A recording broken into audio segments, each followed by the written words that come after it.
Med rengøringsgiganten ISS, som nu beskyldes for at snyde rengøringsfolk på en fiskefabrik i Skagen for hundredvis af overarbejdstimer. Og de ansatte frygter, at ISS forsøger at presse dem ud af erhvervet.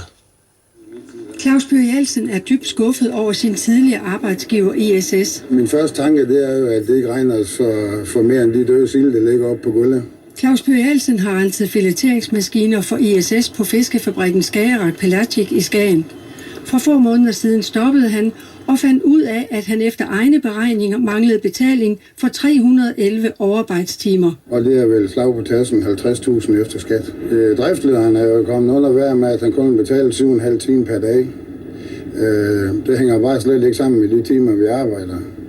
Og det kan vi jo sådan set være vidne på alle sammen, der har været der. Som garvet sanitør er han vant til lidt af hvert, men forholdene hos ISS i Skagen er efterhånden blevet for meget for rengøringsmanden. Hvis der er et eller andet driftslederen eventuelt skal snakke med en om, så bliver man jo hævet ud på gangen til en kammeratlig samtale.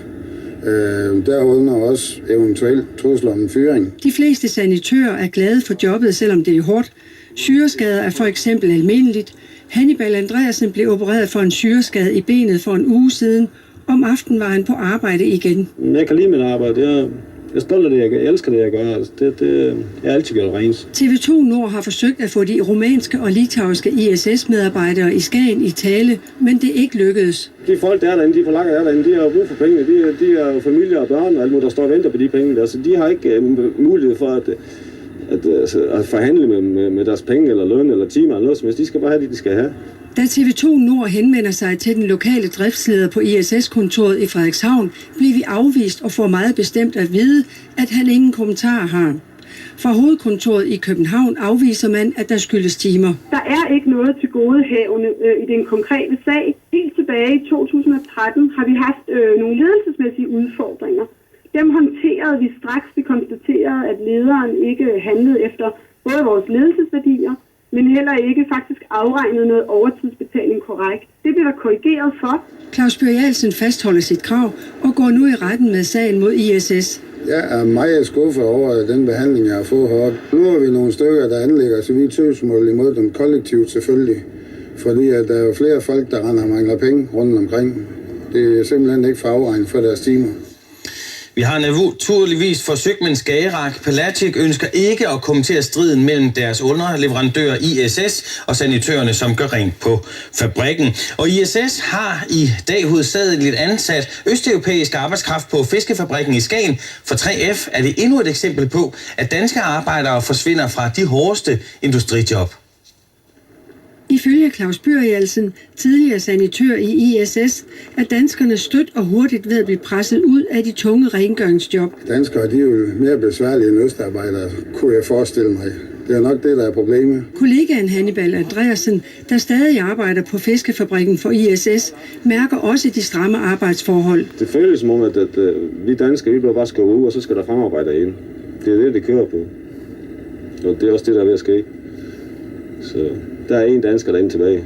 Den lokale afdeling af fagforeningen 3F ser det samme problem. På trods af, at de bliver presset voldsomt hårdt, så har de jo stadigvæk en indtjening, der står langt over den standard, som de har i deres eget land, og derfor står det også tål med meget mere, end danskerne jo reelt gør. Så den tendens kan vi jo tydeligt se, og det synes jeg bare er endnu mere skræmmende, at ISS de jo står model til det.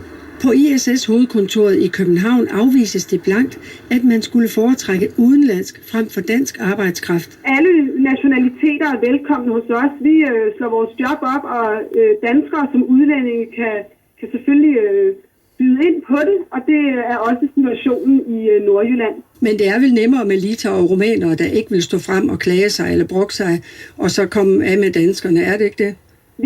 Vi behandler alle vores medarbejdere ens, og vi behandler alle vores medarbejdere efter vores overenskomster, og vores ledere behandler alle medarbejdere lige. Om de er litauere, polakker, rumæner eller danskere, det er vi jo sådan set i bund og grund lidt ligeglade med, bare de organiserer, og de arbejder på de samme vilkår, som danskerne gør, altså under overenskomstmæssige vilkår. Det gør man ikke, hvis ikke man får overtidsbetaling. Bjarne Laustsen, hvad er din umiddelbare kommentar til de her historier, vi hører her?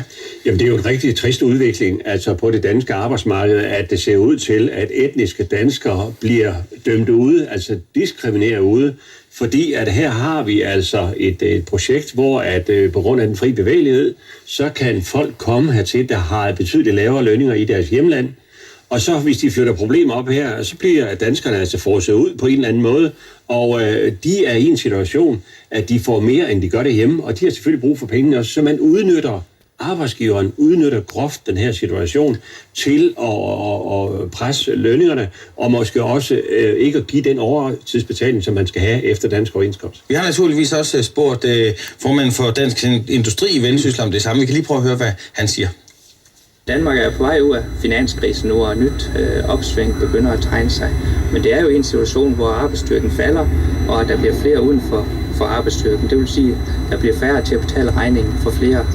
Det er en uholdbar situation, som selvfølgelig kan løses med forskellige værktøjer. Vi kan begynde at arbejde længere, vi kan have færre ugers ferie om året osv.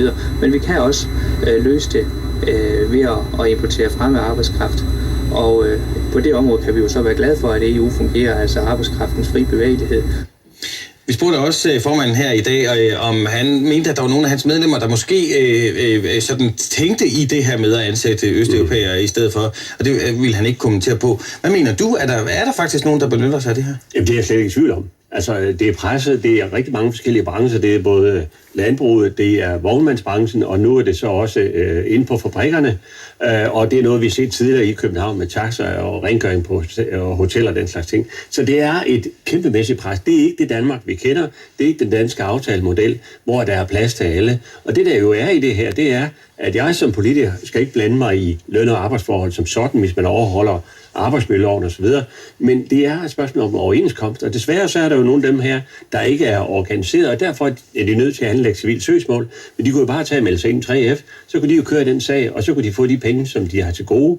Og det synes jeg, jeg har stor respekt for arbejdsgiver, der organiserer sig.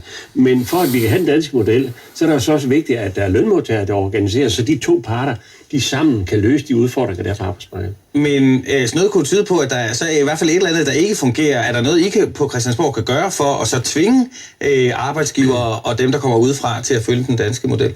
Ja, det kan vi gøre lige så snart det er noget med offentlige arbejder at gøre. Men det her det er jo en privat virksomhed, der har hyret et andet firma, endda et dansk opstået firma, men selvfølgelig er der nogle kapitalinteresser i det også, og der vil gerne have flest mulige penge ud. Men jeg synes nu, at ISS skulle sørge for at få bringe orden i sagerne, således at de har en overenskomst, og de betaler for det, de skal have. Og så er det jo det, der ligger bag ved det hele, det er, at man kan presse de folk, der er derinde, og de vil heller ikke stå frem til måske at arbejde flere timer, end de reelt arbejder, uden at få noget for det. Og det er jo en klart omgåelse af overenskomsten. Så derfor opfordrer jeg parterne til at sætte sig sammen og så finde en løsning. Fordi det tjener hele branchen bedst, at der er orden.